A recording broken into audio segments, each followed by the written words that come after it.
সাকিব আল হাসানকে জাতীয় দল থেকে অপসারণের কোনো লিগ্যাল নোটিশ পায়নি বিসিবি। দ্বিতীয় টেস্টের আগে ভেবে চিন্তে সিদ্ধান্ত নিতে চায় বোর্ড। বাংলাদেশের পাসপোর্ট পেয়েই বাফুফেকে হামজার চিঠি। চলতি বছর নভেম্বরেই লাল সবুজ জার্সিতে অভিষেকের আশাবাদ ফেডারেশনের।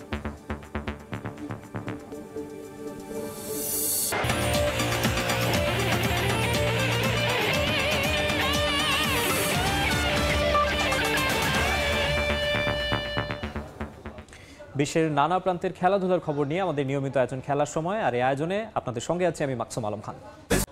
খেলার সময় শুরুতেই জানাবো বন্যা পরিস্থিতির খবর। কিছু জেলায় কমতে শুরু করলেও ফেনী নোয়াখালী থেকে নামছে না বানের পানি। তলিয়ে আছে হাজার হাজার ঘরবাড়ি, বিপর্যস্ত লাখ লাখ মানুষের জনজীবন। প্রায় এক সপ্তাহ ধরে পানিবন্দী থাকায় দেখা দিয়েছে খাবার ও পানির তীব্র সংকট। ত্রাণের অপেক্ষায় আছেন প্রত্যন্ত এলাকার বহু মানুষ। এদিকে উদ্ধার তৎপরতা চালিয়ে যাচ্ছে সেনাবাহিনী, বিজিবি সহ স্বেচ্ছাসেবীরা। নোয়াখালী থেকে বিস্তারিত জানিয়েছেন আতাউর কাউসার।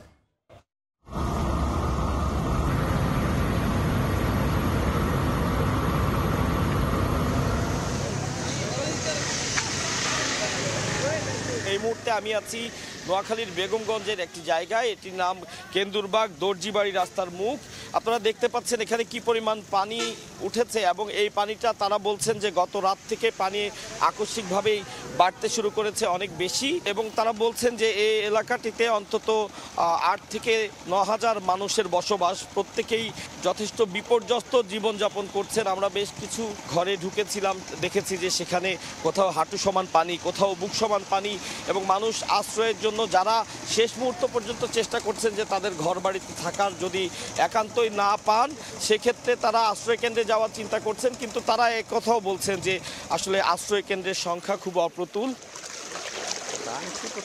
ঘরের কোমর সমান পানি, এখানে আসলে বসবাসযোগ্য আর নেই বাসা। এভাবেই এখানকার মানুষজন বন্দি জীবনযাপন করছেন। তারা বলছেন তাদের কাছে সুপেয় পানি তো নেই, খাবারও নেই, এবং অনেকে অসুস্থ, কিন্তু সেই পর্যাপ্ত চিকিৎসার ব্যবস্থাও নেই। বুক সমান ঘরের ভিতর, আমরা ঘরে নাই, অন্য ঘরে চলে গেছে। ওখানে ছাদের উপরে কোন রকম 5-6 ফ্যামিলি আছে। বাংলাদেশের 11টি জেলার যে বন্যা পরিস্থিতি, তার সাথে এখানে গত রাত থেকে পানির পরিমাণটি বাড়ছে। মানুষ আশঙ্কা করছেন যে এই অঞ্চলটি প্লাবিত হয়ে লক্ষ্মীপুরের দিকে পানি বাড়তে শুরু করছে। এখনই যদি আসলে মানুষ আশ্রয় কেন্দ্রের দিকে যাওয়ার সুযোগ না পান, তাহলে আরো ভয়াবহ বিপর্যয়ের সম্মুখীন হতে হবে তাদেরকে।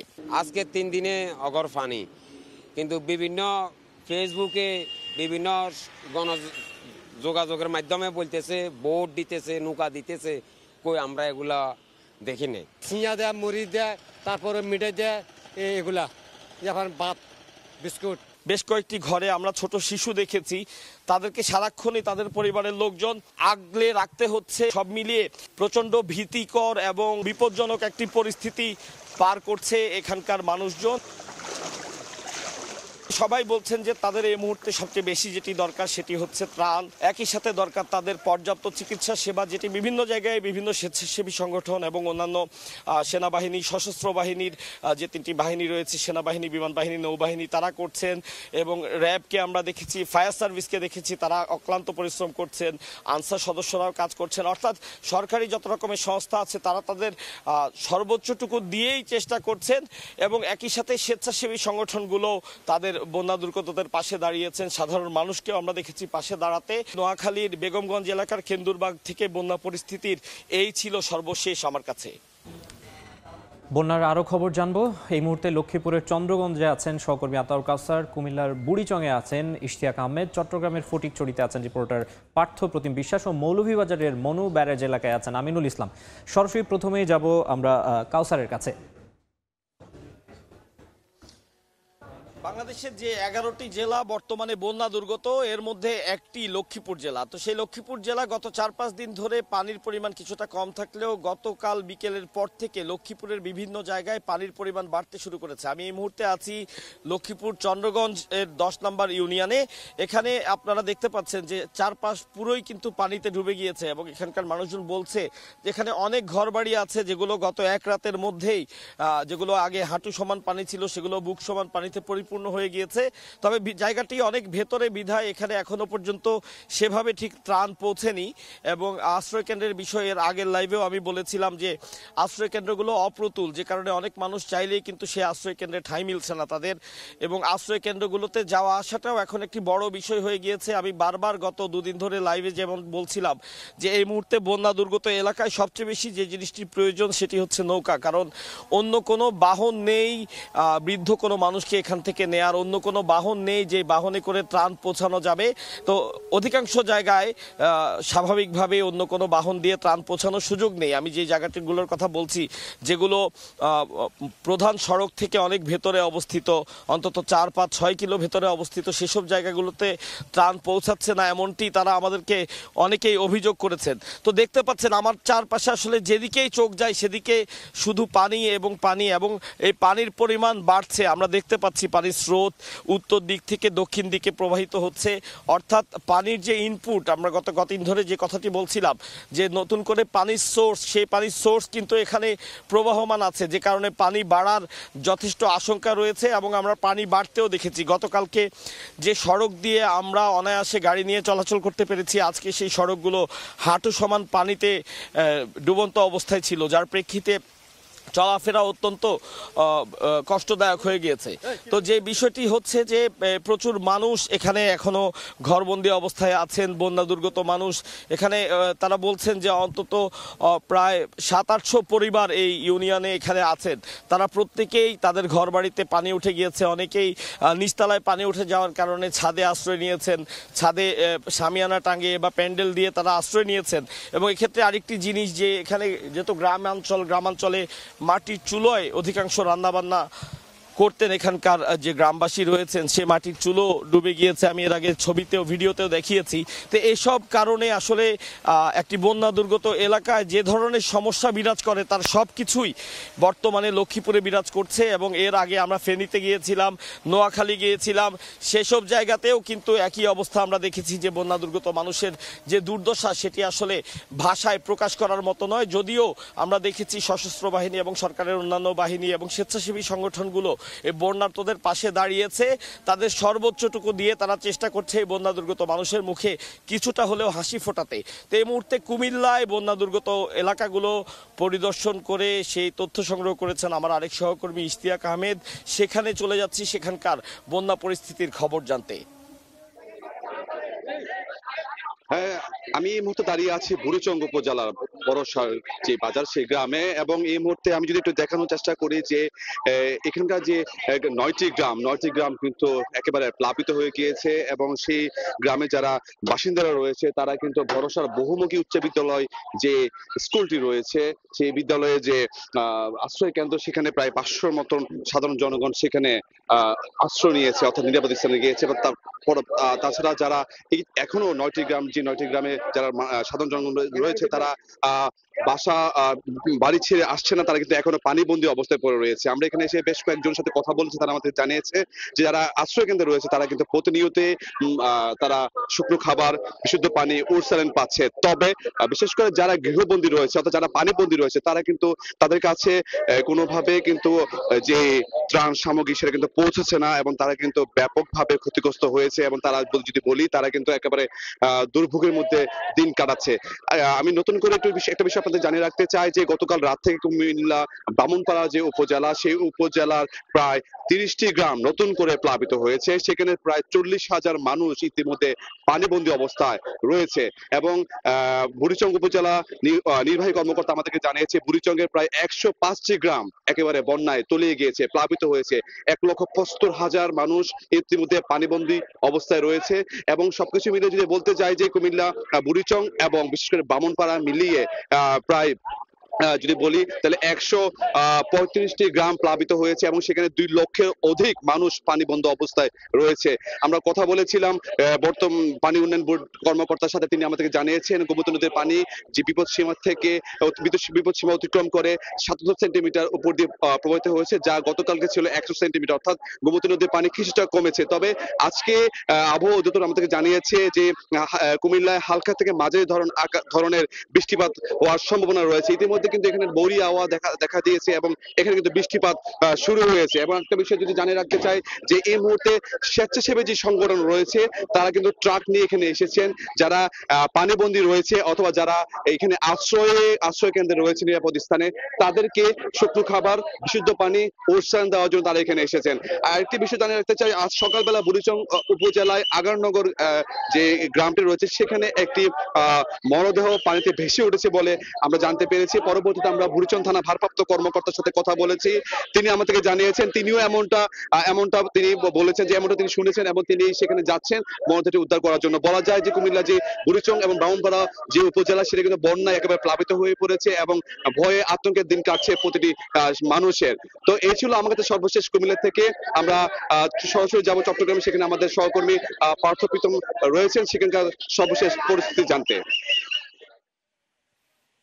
টানা 3 দিন বন্যার পানিতে প্লাবিত ছিল চট্টগ্রামের ফটিকছড়ি উপজেলা এবং সেক্ষেত্রে আমরা দেখেছি পুরোপুরি ফটিকছড়ি কিন্তু জনজীবন বিপর্যস্ত অবস্থায় ছিল। তার কারণ ছিল বিস্তীর্ণ এলাকা কিন্তু পানির নিচে একেবারেই প্লাবিত ছিল এই ফটিকছড়িতে। কিন্তু আজকে এসে যেটি আমরা দেখছি পানি কিছুটা নামতে শুরু করেছে, যেসব বসত বাড়ি কিংবা যেসব রাস্তাঘাট পুরোপুরি পানির নিচে তলিয়ে ছিল, হাঁটু থেকে কোমর সমান কিংবা অনেক জায়গায় গলা সমান পানি ছিল, সেই সব জায়গা থেকে পানি কিছুটা নামতে শুরু করেছে এবং নামার পরেই মূলত যে দৃশ্যটি চোখে পড়ছে সেটি হচ্ছে ফটিকছড়ির বসত বাড়ি থেকে শুরু করে রাস্তাঘাটে ব্যাপক ক্ষয়ক্ষতি হয়েছে। বিশেষ করে সাধারণ মানুষের যারা বসবাস করে যে বসত বাড়িগুলো রয়েছে, পানি নামার পরে দেখা গেছে সেই সব বসত বাড়ির অনেক জায়গায় ভেঙে গেছে। আবার যেসব রাস্তাঘাট গ্রামীণ যে জনপথ, সেই সব রাস্তাঘাটে যেখানে সাধারণ মানুষ হাঁটাচলা করে সেই সব রাস্তাঘাট কিন্তু একেবারেই হাঁটার অনুপযুক্ত অবস্থায় রয়েছে। আবার অন্যদিকে যে বিষয়টি হচ্ছে এখানকার যে বিস্তীর্ণ ফসলি জমি রয়েছে এখনো পুরোপুরি পানির নিচে রয়েছে এবং প্রায় লাখ লাখ টাকার ফসলি জমির ক্ষতি হয়েছে, মাছের ঘেরের ব্যাপক ক্ষতি হয়েছে, এমনটাই কিন্তু আমাদেরকে জানিয়েছে ফটিকছড়ির যারা সাধারণ মানুষজন রয়েছে। তারা বলছে সরকারি সহায়তা যদি পাওয়া সম্ভব না হয় তাহলে কিন্তু তাদের যে এই দুরবস্থা, এই অবস্থা থেকে তাদের উত্তরণ কোনোভাবেই কিন্তু সম্ভব হবে না। তবে আশার আলো যেটি আমরা দেখছি, প্রচুর মানুষজন বিশেষ করে বৈষম্য বিরোধী ছাত্র আন্দোলনের পক্ষ থেকে বা বিভিন্ন সাংস্কৃতিক সামাজিক সংগঠনের পক্ষ থেকে, শহর থেকে কিংবা বিভিন্ন জায়গা থেকে মানুষজন ত্রাণ নিয়ে কিন্তু আসছেন এই ফটিকছড়িতে। অনেকেই কিন্তু ত্রাণ পাচ্ছে। আবার অভিযোগ রয়েছে যেসব দুর্গম এলাকা রয়েছে যেখান থেকে এখনো পর্যন্ত পানি নামেনি, সেসব এলাকায় কিন্তু অনেক মানুষ এখনো ত্রাণ পায়নি, এমনটাই কিন্তু আমাদেরকে জানিয়েছে এবং তারা দাবি করছে গত 4 থেকে 5 দিন ধরে ফটিকছড়ির মানুষ কিন্তু একেবারেই হাঁটু থেকে কোমর সমান পানিবন্দী অবস্থায় দিন যাপন করছে। অনেক জায়গায় এখনো পর্যন্ত বৈদ্যুতিক খুঁটি পড়ে যাওয়ার কারণে, নষ্ট হওয়ার কারণে পুরোপুরি বিদ্যুৎ ব্যবস্থা সচল হয়নি এই ফটিকছড়িতে। সেই জায়গায় সবার কাছে যদি ত্রাণ সরবরাহ করা সম্ভব না হয়, অনেককে না খেয়েই কিন্তু দিন যাপন করতে হচ্ছে। তারপরও আমরা যেটি দেখছি সেনাবাহিনীর পক্ষ থেকে যেসব দুর্গম এলাকা রয়েছে সেসব দুর্গম এলাকায় কিন্তু তারা ত্রাণ সরবরাহ করছে। এছাড়া বিভিন্ন বৈষম্য বিরোধী ছাত্র আন্দোলনের পক্ষ থেকে কিংবা সামাজিক সাংস্কৃতিক সংগঠনের পক্ষ থেকে আমরা দেখছি একে একে কিন্তু ট্রাকে করে ত্রাণ নিয়ে আসছে এবং তারা কিন্তু এখানে ত্রাণ সরবরাহ করছে। তো সেক্ষেত্রে বলা যায় প্রচুর কিন্তু ত্রাণ আসছেন, অনেকে পাচ্ছেন, কিন্তু যারা দুর্গম এলাকায় আছেন হয়তো তারা ত্রাণ পাচ্ছেন না। তাদের কাছেও আমাদেরকে জানিয়েছেন, আমরা ইউএনওর সাথে কথা বলেছিলাম, তিনি আমাদেরকে জানিয়েছেন যারা এখনো পায়নি তাদের কাছে ত্রাণ সহায়তা দেওয়া হবে। অন্যদিকে ফটিকছড়ির যেসব রাস্তাঘাটে ব্যাপক ক্ষতি হয়েছে, মাছের ঘেরের ক্ষতি হয়েছে কিংবা ফসলি জমির ব্যাপক ক্ষতি হয়েছে, তাদেরকেও কিন্তু সরকারি সহায়তা দেওয়া হবে, এমনটাই কিন্তু আমাদেরকে জানানো হয়েছে। তো এই ছিল আমার কাছে এখনো পর্যন্ত চট্টগ্রামের ফটিকছড়ি এলাকা থেকে এখানকার সর্বশেষ খবর। আমরা যাচ্ছি মৌলভীবাজার, সেখানে আছেন আমাদের আরেক সহকর্মী আমিনুল। গেল কয়েকদিনের চেয়ে মৌলভীবাজারের বন্যা পরিস্থিতির অনেকটাই উন্নতি হয়েছে এবং এখনও প্রচণ্ড রোদ রয়েছে। বৃষ্টিপাত বন্ধ থাকার কারণে যে এলাকাগুলো রয়েছে সেই এলাকাগুলো থেকে পানি নেমে যাচ্ছে, যদিও আসলে এখনও কিছু সড়ক পানিতে নিমজ্জিত। আমরা এখন যে সড়কটিতে রয়েছে সেটি মৌলভীবাজার থেকে শমশেরনগরগামী যে সড়ক, সেই সড়কে এখনও কিছুটা পানি রয়েছে এবং সেই পানি মারিয়ে আসলে মানুষজনকে চলাচল করতে হচ্ছে।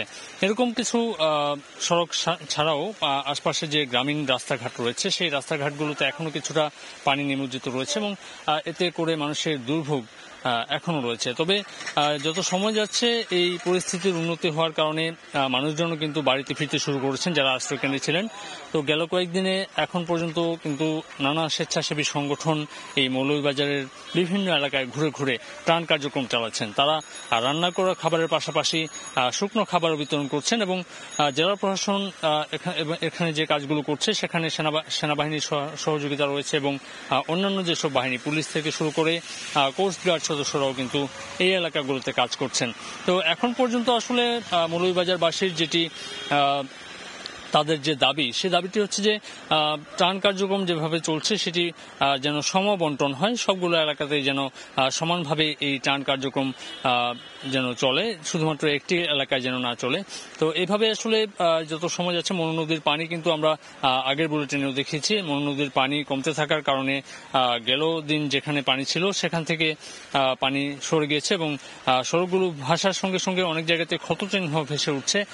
যে এলাকা থেকে পানি নামে আপনারা জানেন যে বন্যা কবলিত হয়ে পড়লে অনেক এলাকাতেই, বিশেষ করে শুধুমাত্র মৌলভীবাজারে যদি বলি আমরা, মনু নদীর যে বাঁধগুলো ছিল সেই বাঁধগুলো বিভিন্ন জায়গাতে ভেঙে গিয়েছে, সেগুলোকে সংস্কার করা প্রয়োজন এবং সংস্কার হলে আবারও আগের যে স্বাভাবিক পরিস্থিতি সেটি ফিরে আসবে। তবে অনেকগুলো জায়গাতে আমরা দেখেছি অনেক বসত ঘরের ক্ষতি হয়েছে, সেসব বসত ঘর মেরামত করা এবং কাঁচা ঘর বাড়ি যেগুলো রয়েছে সেগুলোর মেঝে মেরামত করা সহ অনেক মেরামতের প্রয়োজন রয়েছে বাড়িঘরগুলো। যারা বাড়িতে ফিরছেন তাদের এখন নতুন করে একটি চ্যালেঞ্জের মুখোমুখি হতে হচ্ছে। বাংলাদেশের প্রায় 12টি জেলার প্রায় একই অবস্থা এবং মনু নদী আপনারা জানেন যে ত্রিপুরা রাজ্য থেকে এই মনু নদীর পানিটি মৌলভীবাজার হয়ে ভাটির দিকে পতিত হয় এবং এ কারণে মৌলভীবাজারবাসীও কিন্তু এই বন্যার আক্রমণের মুখে পড়েছেন। তো এই শুধুমাত্র মৌলভীবাজার নয়, পাশের জেলা হবিগঞ্জেরও কিছু এলাকায় আমরা জেনেছি যে এখনো পানি আটকে আছে। সেই এলাকাগুলো থেকে পানি নামার সঙ্গে সঙ্গে হয়তো সিলেট এবং মৌলভীবাজার সহ হবিগঞ্জের যে অবস্থা সেই অবস্থার উন্নতি হবে। তো এই ছিল আসলে আমার কাছ থেকে মৌলভীবাজারের সর্বশেষ পরিস্থিতি। আল হাসানকে জাতীয় দল থেকে অপসারণ করার কোনো লিগ্যাল নোটিশ এখনো পায়নি বিসিবি। তবে স্পর্শকাতর বিষয় আর টেস্ট ম্যাচ চলমান থাকায় এ নিয়ে এখনই কোনো সিদ্ধান্ত নিতে চায় না বোর্ড, বরং দ্বিতীয় টেস্টের আগে হাতে সময় থাকায় সিদ্ধান্ত নিতে চায় ভেবে চিনতে, জানিয়েছেন বিসিবি সভাপতি ফারুক আহমেদ। চলতি সপ্তাহেই বোর্ডের ফাঁকা হওয়া বিভাগগুলোর দায়িত্ব বন্টন করার ইঙ্গিত তার। বিসিবিতে দুপুর গড়িয়ে বিকেল, বিকেল গড়িয়ে সন্ধ্যা, রুদ্ধতার বৈঠক যেন শেষ হয় না। আলোচ্য বিষয়বস্তু না জানা গেলেও মূল এজেন্ডা যে সাকিব আল হাসান তা সহজেই অনুমেয়।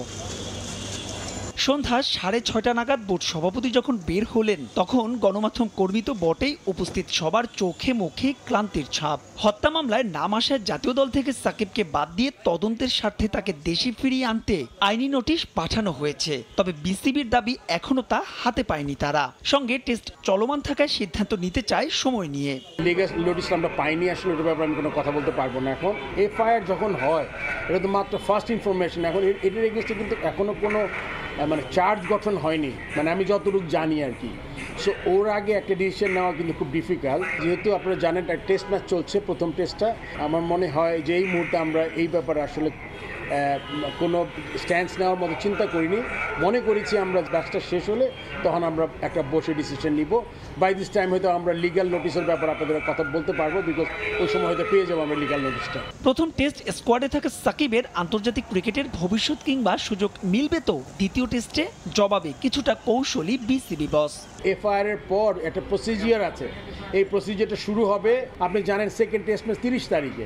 তার আগে আমাদের আছে, এর মধ্যে কথা বলবো আমরা, স্পেস আছে মাঝখানে, এই ব্যাপারে আমরা চিন্তা করব, আমাদের বোর্ডের ডিরেক্টরের সাথে আলাপ করবো তা কী করা যায় এই ব্যাপারে। ক্রিকেট অপারেশনস টুর্নামেন্ট কমিটির প্রধানের পদগুলো এখন ফাঁকা। জানা গেছে রদবদল আসছে অন্য অনেক বিভাগেই, কিন্তু সেটা কবে? আমরা কাজ করছি। আপনি জানেন যে আজকে আমাদের প্রায় 8-9 জন ডিরেক্টর এসেছিলেন।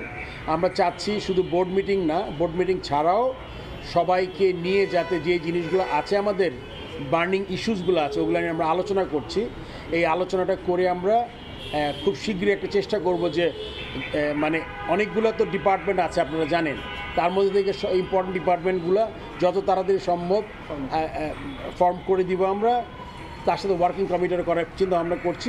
দেশের চলমান পরিস্থিতিতে মানবতার হাত বাড়িয়ে দিয়েছে বিসিবি। বন্যার্তদের সাহায্যার্থে প্রধান উপদেষ্টার ত্রাণ তহবিলে 1 কোটি টাকা দেওয়ার সিদ্ধান্তের পাশাপাশি সেনাবাহিনীর মাধ্যমে খাদ্য সহায়তাও পাঠাচ্ছেন তারা। মাহবুব রিমন, সময় সংবাদ, ঢাকা। এবারে দেশের ফুটবলের খবর। পাসপোর্ট হাতে পেয়ে বাংলাদেশের হয়ে খেলার ইচ্ছা প্রকাশ করে বাফুফের কাছে চিঠি পাঠিয়েছেন হামজা চৌধুরী। ছাড়পত্র চেয়ে ইংলিশ ফুটবল অ্যাসোসিয়েশনের কাছে আবেদনও করেছে বাংলাদেশ ফুটবল ফেডারেশন। আগামী নভেম্বর উইন্ডোতেই তাকে লাল সবুজের জার্সিতে খেলাতে আশাবাদী বাফুফের সাধারণ সম্পাদক। এদিকে জাতীয় দলের ভুটান সফরের জন্য 14 সদস্যের আংশিক দল ঘোষণা করেছে বাফুফে। অনূর্ধ্ব 20 সাফ চ্যাম্পিয়নশিপে খেলা ফুটবলারদের থেকে বাছাই করে 29 আগস্ট পূর্ণাঙ্গ দল ঘোষণা করা হবে বলে জানিয়েছেন হেড কোচ হ্যাভিয়ার কাবরেরা। ও যে বাংলাদেশের হয়ে খেলতে চায় এটার জন্য একটা এনওসি দিয়েছে আমাদের কাছে, যা ইন্টারেস্টেড বাংলাদেশের হয়ে খেলার জন্য। প্রিমিয়ার লিগের ক্লাব লেস্টার সিটির হামজা দেওয়ান চৌধুরী খেলবেন লাল সবুজের জার্সিতে। আর গ্যালারিতে বসে সেই মুহূর্তটা দেখার অপেক্ষায় দেশের কোটি ফুটবল প্রেমীরা। দীর্ঘদিন ধরেই চলছে আলোচনা, হামজার খেলা না খেলা নিয়েও ছিল নানা গুঞ্জন। তবে এবার স্বস্তির ঢেকুর তুলতেই পারেন হামজা ভক্তরা। এবছরের মে মাসেই বাংলাদেশের পাসপোর্টের জন্য আবেদন করেছিলেন হামজা। 2 মাস পরেই সেই পাসপোর্ট হাতে নিয়ে জানালেন তার ইচ্ছার কথা। বসে নেই বাফুফেও। তার ছাড়পত্র চেয়ে ইংলিশ ফুটবল অ্যাসোসিয়েশনের কাছে চিঠি দিয়েছে বাংলাদেশ ফুটবল ফেডারেশন। এনওসি মিললেই লাল সবুজের জার্সিতে হামজার খেলা শুধু সময়ের অপেক্ষা। আমরা কিন্তু আসলেই জানতাম যে ওর পাসপোর্ট হয়েছে, বাট পাসপোর্টটা এম্বাসি থেকে ও প্রি সিজন বিভিন্ন ওর প্রিমিয়ার লিগে শুরু হওয়ার কারণে নিতে পারেনি। গতকাল ওর মা এবং বাবা গিয়ে পাসপোর্টটা রিসিভ করেছে এম্বাসি থেকে।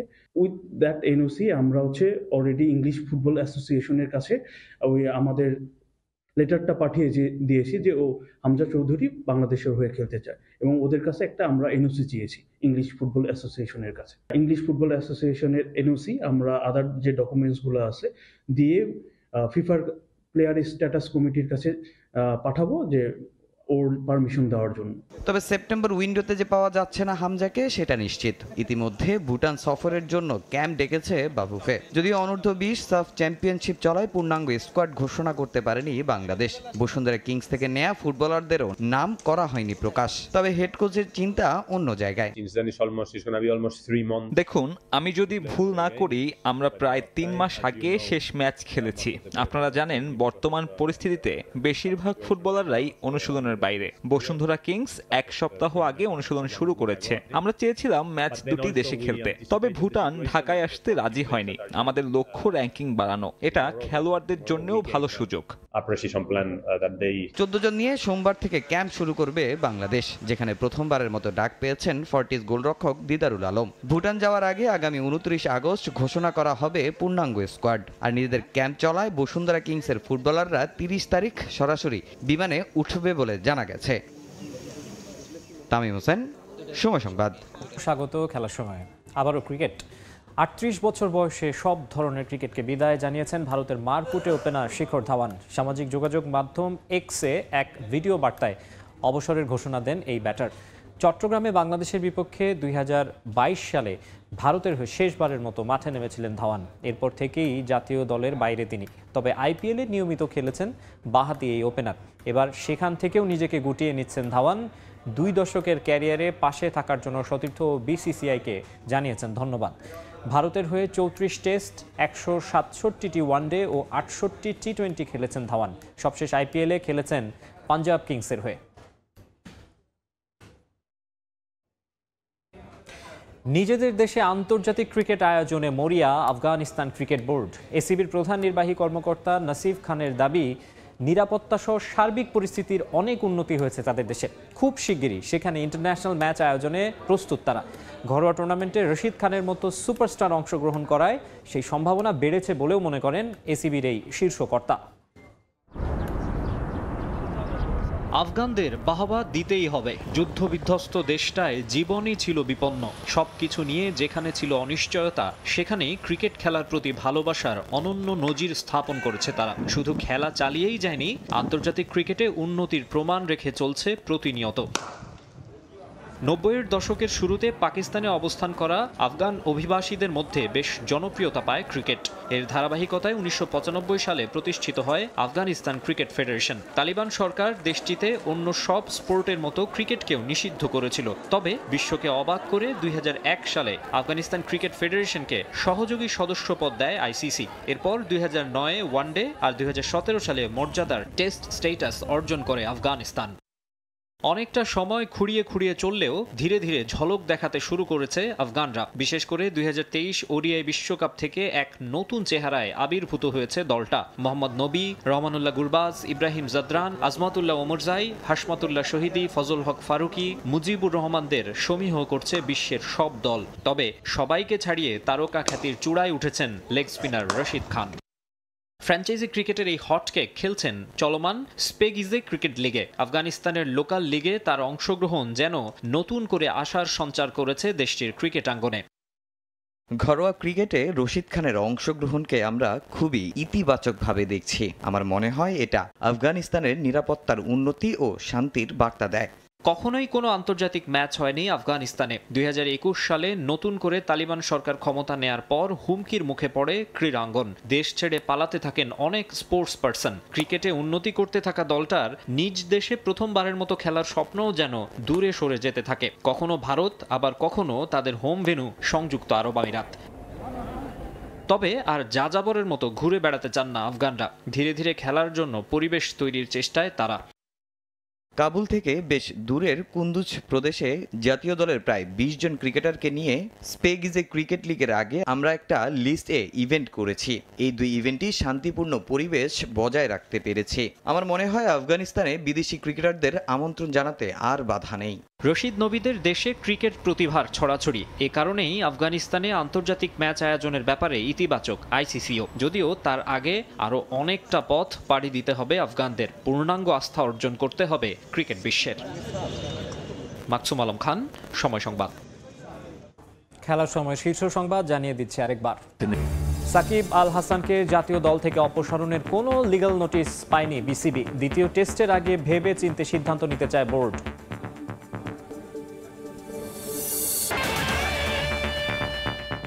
এই ছিল খেলার সময়। এরপর থাকছে দুপুরের সময়। সঙ্গেই থাকুন সময়।